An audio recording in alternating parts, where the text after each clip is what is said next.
কটা ভাত বাড়েন।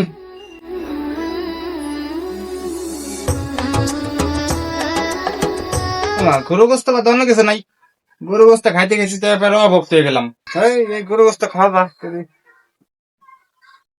বাজু রান্না না।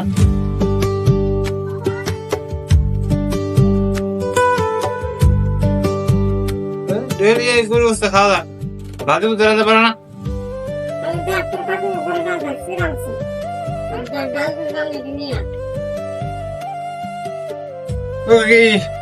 বাড়ি নাকি? না রে ভাই, তোর কাকি থেকে আসতে পারো বা? কি রান্না আপনি? ভাই তার গোস্ত তরকারি আছে। একটু বাজে বুঝি নাই, একটু বাজে বুঝি দেন তো। না রে ভাই, বাজি বুঝি তো নাই, গরু গোস্ত একটু নিয়ে যা। গরুর গোস্ত তো আমাকে উপরে রান্না, আমি আর আপনাকে উপরে ডালাম, একটু তরকারি নেবার। ও কাকি বাড়ি কি ব্যাপার কাকা? কি ভাই? গামে গুমে আইলেন কোন জায়গাতে? এই তো একটু রান্না করে ছিলাম। রান্না করে কাকি তো এই তোর কাকি মনে হয় ঘরে। রান্নাছে কিনা?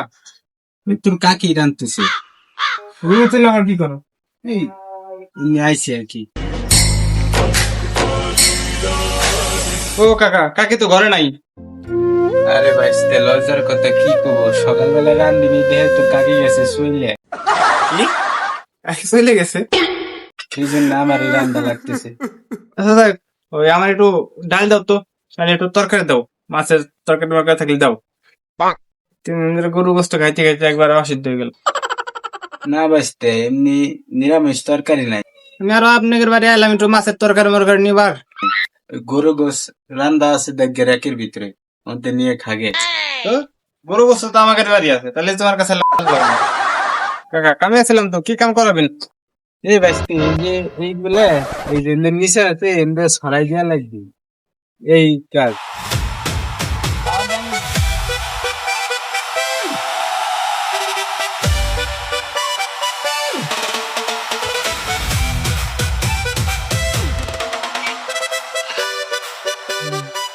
আর কি গরু গোস্ত রাঁধেছেন নাকি? হ্যাঁ, তোমার কাকে গরু গোস রানতে যে তুমি অনেকদিন পর কাজে আইলা। কি হইলো? কিরে ভাইস্তা কি হইলো? চলে যাস কে? রান্না তো শাকসবজি এক সপ্তাহ ধরে খাইতেছি, গরু গোস্ত রানছে সে তো একটা কথা। কাম নাই তো না, গরু গোস্ত খাই কাম করছে। পাল মালের কাম আছে, খাই তো কাম কাজ করে। ভাইস্তে কোনটা আসলা? গেছিলাম যে লোকলে তোমার একটু কামে, তাহলে আনছে গরু গোস্ত চলে আইলাম। তোর কথা খবর আইছিলাম ভাইস্তে। কি কথা? তোমার বোনের তো কালকে বিয়ে ঠিক হয়েছে। কি কন? কবে বিয়ে? কালকে বিয়ে ঠিক হয়েছে। কালকে? তাই তোমরা সকালবেলা কালকে চলে এসো। সকালবেলা এক সপ্তাহ ধরে খাইতেছি গরুর গোস্ত। লোকলে বাচ্চা চলে এলাম, কামে হচ্ছে তোর বাড়ি দিস না।